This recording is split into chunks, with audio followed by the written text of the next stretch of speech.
Livro de Tiago. Capítulo 1. Tiago, servo de Deus, e do Senhor Jesus Cristo, as 12 tribos que andam dispersas, saúde. Meus irmãos, tende grande alegria quando enfrentardes várias tentações, sabendo que a prova da vossa fé opera a paciência. Tenha, porém, a paciência a sua obra perfeita, para que sejais perfeitos e completos, sem faltar em coisa alguma. E, se algum de vós tem falta de sabedoria, peça a Deus, que a todos dá liberalmente, e o não lança em rosto, e ser-lhe-á dada. Peça-a, porém, com fé, em nada duvidando, porque o que duvida é semelhante à onda do mar, que é levada pelo vento, e lançada de uma para outra parte. Não pense tal homem que receberá do Senhor alguma coisa. O homem de ânimo dobre é inconstante em todos os seus caminhos. Mas glorie-se o irmão abatido na sua exaltação, e o rico em seu abatimento, porque ele passará como a flor da erva. Porque sai o sol com ardor, e a erva seca, e a sua flor cai, e a formosa aparência do seu aspecto perece, assim se murchará também o rico em seus caminhos.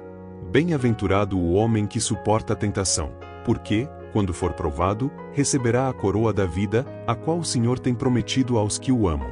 Ninguém, sendo tentado, diga, de Deus sou tentado, porque Deus não pode ser tentado pelo mal, e a ninguém tenta.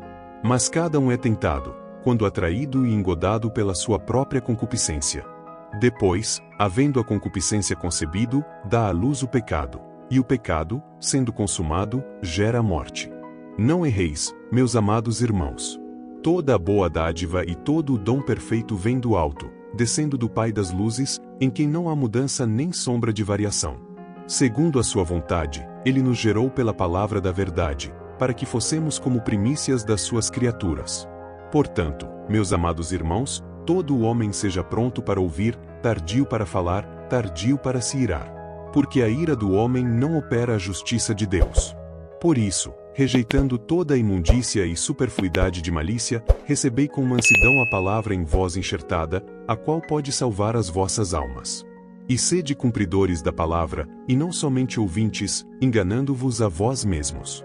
Porque, se alguém é ouvinte da palavra, e não cumpridor, é semelhante ao homem que contempla ao espelho o seu rosto natural. Porque se contempla a si mesmo, e vai-se, e logo se esquece de como era. Aquele, porém, que atenta bem para a lei perfeita da liberdade, e nisso persevera, não sendo ouvinte esquecidiço, mas fazedor da obra, este tal será bem-aventurado no seu feito. Se alguém entre vós cuida ser religioso, e não refreia a sua língua, antes engana o seu coração, a religião desse é vã.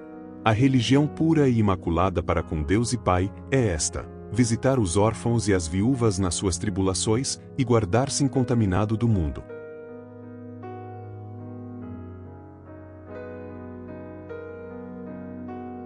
Capítulo 2. Meus irmãos, não tenhais a fé de nosso Senhor Jesus Cristo, Senhor da glória, em acepção de pessoas.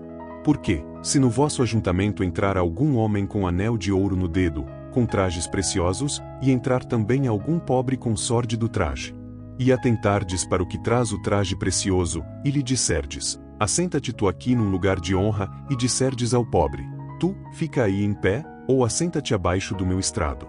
Porventura não fizestes distinção entre vós mesmos, e não vos fizestes juízes de maus pensamentos? Ouvi, meus amados irmãos. Porventura não escolheu Deus aos pobres deste mundo para serem ricos na fé, e herdeiros do reino que prometeu aos que o amam? Mas vós desonrastes o pobre. Porventura não vos oprimem os ricos, e não vos arrastam aos tribunais? Porventura não blasfemam eles o bom nome que sobre vós foi invocado? Todavia, se cumprirdes, conforme a Escritura, a lei real, amarás a teu próximo como a ti mesmo, bem fazeis. Mas, se fazeis acepção de pessoas, cometeis pecado, e sois condenados pela lei como transgressores. Porque qualquer que guardar toda a lei, e tropeçar em um só ponto, tornou-se culpado de todos. Porque aquele que disse, não cometerás adultério, também disse, não matarás.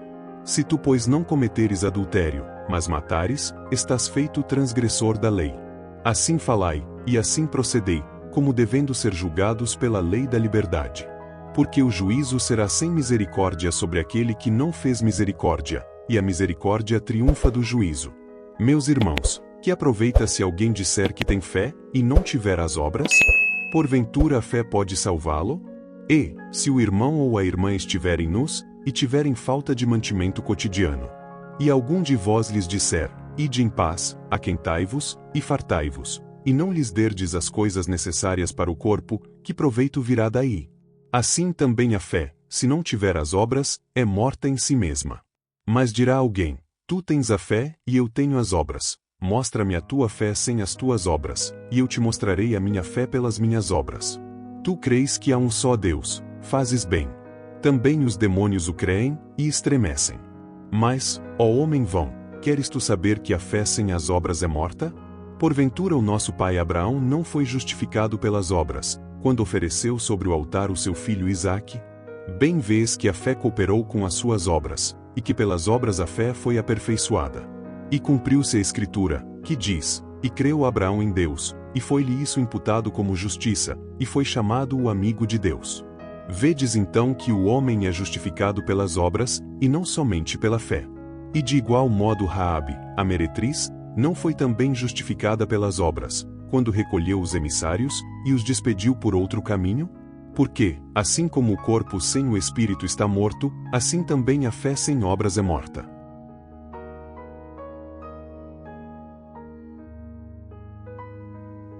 Capítulo 3. Meus irmãos, muitos de vós não sejam mestres, sabendo que receberemos mais duro juízo. Porque todos tropeçamos em muitas coisas. Se alguém não tropeça em palavra, o tal é perfeito, e poderoso para também refrear todo o corpo. Ora, nós pomos freio nas bocas dos cavalos, para que nos obedeçam, e conseguimos dirigir todo o seu corpo. Vede também as naus que, sendo tão grandes, e levadas de impetuosos ventos, se viram com um bem pequeno leme para onde quer a vontade daquele que as governa. Assim também a língua é um pequeno membro, e glória-se de grandes coisas. Vede com grande bosque um pequeno fogo incendeia. A língua também é um fogo. Como mundo de iniquidade, a língua está posta entre os nossos membros, e contamina todo o corpo, e inflama o curso da natureza, e é inflamada pelo inferno.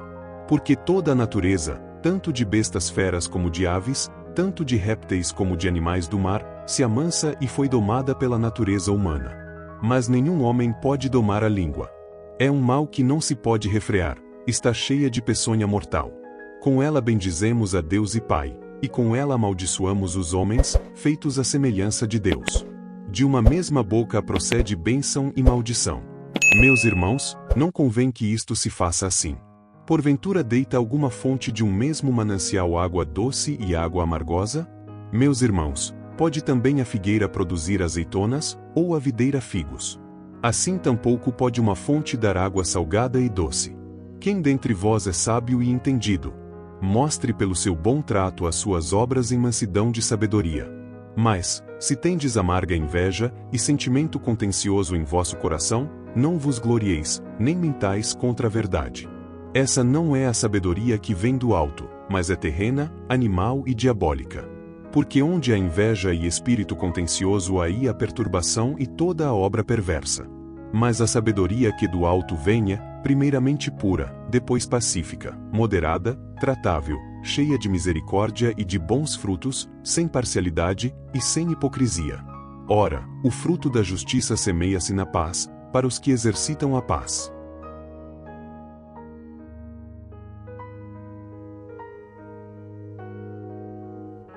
Capítulo 4. De onde vêm as guerras e pelejas entre vós? Porventura não vem disto, a saber, dos vossos deleites, que nos vossos membros guerreiam. Cobiçais, e nada tendes, matais, e sois invejosos, e nada podeis alcançar. Combateis e guerreais, e nada tendes, porque não pedis. Pedis, e não recebeis, porque pedis mal, para o gastardes em vossos deleites. Adúlteros e adúlteras, não sabeis vós que a amizade do mundo é inimizade contra Deus? Portanto, qualquer que quiser ser amigo do mundo constitui-se inimigo de Deus. Ou cuidais vós que em vão diz a Escritura, o Espírito que em nós habita tem ciúmes? Antes, ele dá maior graça. Portanto diz, Deus resiste aos soberbos, mas dá graça aos humildes. Sujeitai-vos, pois, a Deus, resisti ao diabo, e ele fugirá de vós. Chegai-vos a Deus, e ele se chegará a vós. Limpai as mãos, pecadores, E, vós de duplo ânimo, purificai os corações. Senti as vossas misérias, e lamentai e chorai. Converta-se o vosso riso em pranto, e o vosso gozo em tristeza. Humilhai-vos perante o Senhor, e Ele vos exaltará. Irmãos, não faleis mal uns dos outros. Quem fala mal de um irmão, e julga seu irmão, fala mal da lei, e julga a lei. E, se tu julgas a lei, já não és observador da lei, mas juiz. Há só um legislador que pode salvar e destruir. Tu, porém, quem és, que julgas a outro? Ei agora vós, que dizeis, hoje, ou amanhã, iremos a tal cidade, e lá passaremos um ano, e contrataremos, e ganharemos. Digo-vos que não sabeis o que acontecerá amanhã. Por quê? Que é a vossa vida? É um vapor que aparece por um pouco, e depois se desvanece. Em lugar do que devíeis dizer, se o Senhor quiser, e se vivermos, faremos isto ou aquilo. Mas agora vos gloriais em vossas presunções. Toda glória tal como está é maligna. Aquele, pois, que sabe fazer o bem e não o faz, comete pecado.